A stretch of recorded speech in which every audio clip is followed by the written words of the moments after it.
नमस्कार विद्यार्थी मित्रांनो, आज आपण इयत्ता 8वीतील द लिटल रिव्हर ही रवींद्रनाथ टागोर यांनी लिहिलेली कविता आज अभ्यासणार आहोत. चला तर मग कवितेला सुरुवात करूया.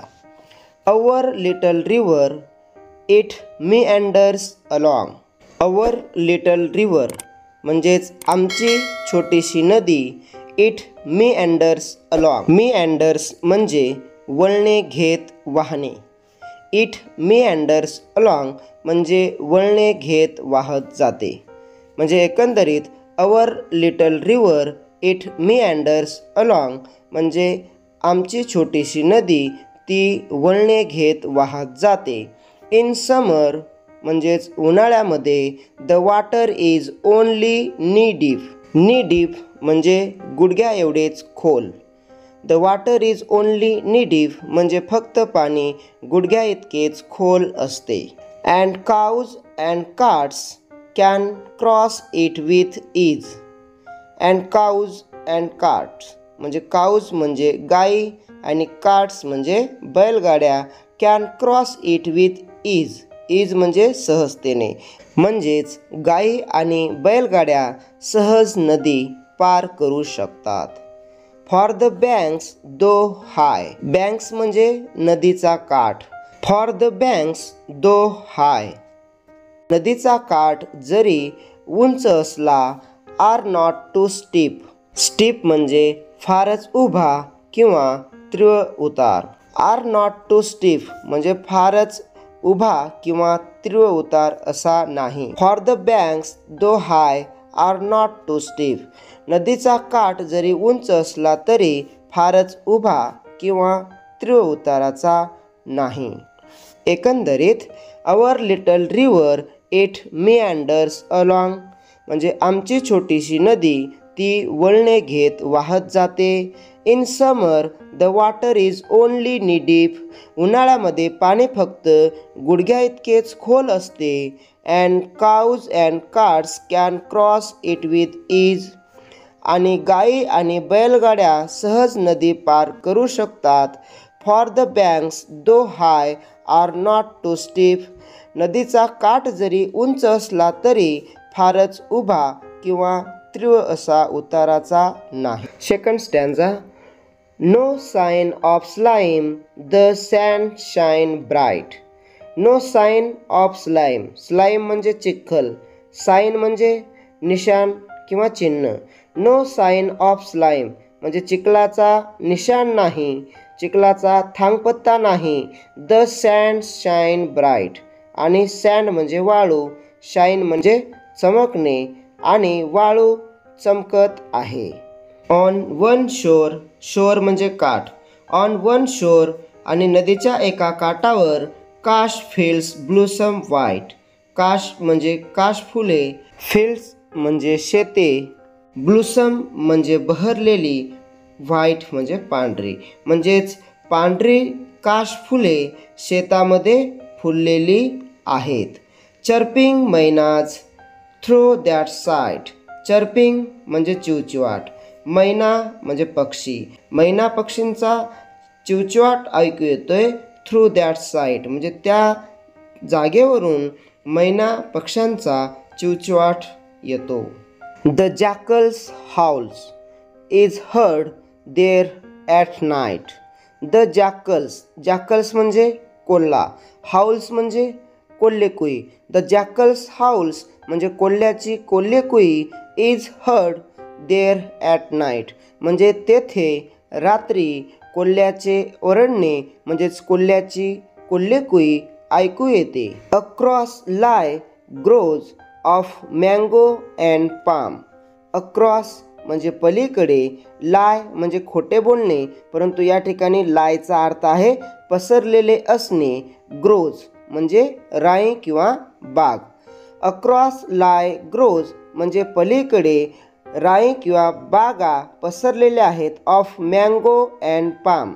मँगो म्हणजे आंबा आणि पाम म्हणजे माड. म्हणजेच माडांच्या व आंब्यांच्या बागा पलीकडे पसरलेल्या आहेत. The village priests dwell in their cool shade. The village म्हणजे गावाचा प्रिस्ट म्हणजे धर्मगुरू किंवा पुजारी, ड्वेल म्हणजे राहतो, म्हणजेच गावाचा पुजारी राहतो इन देअर कूल शेड, म्हणजे गावाचा पुजारी त्यांच्या थंडगार सावलीमध्ये राहतो. Girls and boys bathe close to the bank. Girls and boys मुली आणि मुले, बेथ म्हणजे स्नान करणे, close to the bank. Bank म्हणजे काठाजवळ, नदीच्या काठाजवळ मुली आणि मुले अंघोळ करतात. Splashing with their gamchhas as they wade. Splashing म्हणजे पाणी उडवणे किंवा शिंतोडे उडवणे. विथ देअर गमच्याज, गमच्याज म्हणजे टॉवेल किंवा कापडाने ते काय करतात, स्प्लॅशिंग करतात, म्हणजे टॉवेलनी ते पाणी उडवतात. ॲज दे वेड, वेड म्हणजे पाण्यातून चालणे, आणि ते पाण्यातून चालतात सुद्धा. At dusk and dawn once their bath is done. At dusk, dusk म्हणजे बाळांनो संध्याकाळ, अँड डाऊन म्हणजे पहाट, संध्याकाळी आणि सकाळी. Once their bath is done म्हणजेच संध्याकाळी आणि सकाळी जेव्हा त्यांची आंघोळ संपते. They dip wash clothes to trap small fish. Dip म्हणजे बुडविणे, वॉश क्लोथ्स म्हणजे रुमाल किंवा कापड. दे डीप वॉश क्लोथ्स म्हणजे ते आपले कापड किंवा रुमाल बुडवतात. To trap small fish, trap म्हणजे पकडणे आणि छोटे मासे पकडतात. To their household task the wives return. आणि to their household task, household task म्हणजे घरकामे, तर टू देअर हाऊसहोल्ड टास्क म्हणजे घरकामे करण्यासाठी the wives return. The wives return म्हणजे बायका हे घरी परततात. Having used river sand to scour each dish.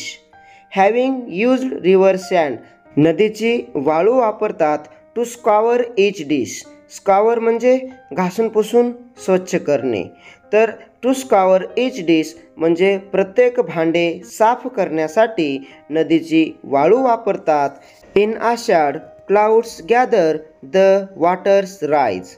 In Ashadh, Ashadh महिन्यामध्ये पावसाळ्याच्या पहिल्या महिन्यामध्ये क्लाउड्स गॅदर, आकाशामध्ये ढग जमा होतात. द वॉटर्स राईज आणि पाणी वाढते. The rivers in spate the current grows strong. The rivers in spate, spate म्हणजे पूर येणे आणि नदीला पूर येतो. The current grows strong, current म्हणजे प्रवाह, ग्रोज म्हणजे वाढतो, स्ट्रॉंग म्हणजे जोरदार, आणि नदीचा प्रवाह जोरदार वाढतो. द एअर इज राईफ, राईफ म्हणजे भरून येणे. द एअर इज राईफ आणि हवा भरते. विथ बॅबलिंग साऊंड्स, बॅबलिंग म्हणजे खळखळ आवाजाने हवा ही भरून येते, म्हणजेच सर्वत्र नदीचा खळखळ नाद ऐकायला येतो. ॲज द मडी Torrent swells along. As the मडी, मडी म्हणजे चिखल, गढूळ पाणी. टॉरंट म्हणजे जोरदार. स्वेल्स अलॉंग, स्वेल्स म्हणजे भोवऱ्यासारखे फिरणे, आणि जेव्हा गढूळ पाणी वेगाने फिरत पुढे जाते. The woods on shore stir to life again. The woods on shore, the woods म्हणजे जंगल, ऑन शोर म्हणजे किनाऱ्यावर. द वूड्स ऑन शोर म्हणजेच किनाऱ्यावरचा जंगल. स्टर टू लाईफ अगेन, स्टर टू लाईफ म्हणजे चैतन्य येणे. अगेन म्हणजे पुन्हा किनाऱ्यावरच्या जंगलांना चैतन्य येते, जंगली झाडे पुन्हा जिवंत भासतात. And our village wakens to celebrate the rain. And our village आणि आमचं गाव wakens to celebrate the rain. Wakens म्हणजे जागे होणे. To celebrate the rain, celebrate म्हणजे साजरा करणे. द रेन म्हणजेच पावसाचा उत्सव साजरा करण्यासाठी आमचं गाव जागा होतो. अशा पद्धतीने आज आपण रवींद्रनाथ टागोर लिखित द लिटल रिव्हर या कवितेचं मराठीतून एक्सप्लेनेशन पाहिलं आहे. जर कविता तुम्हाला आवडली तर लाईक, शेअर आणि सबस्क्राईब निश्चित करा. पुन्हा भेटूया नवीन पाठासोबत. तोपर्यंत जय हिंद, जय महाराष्ट्र.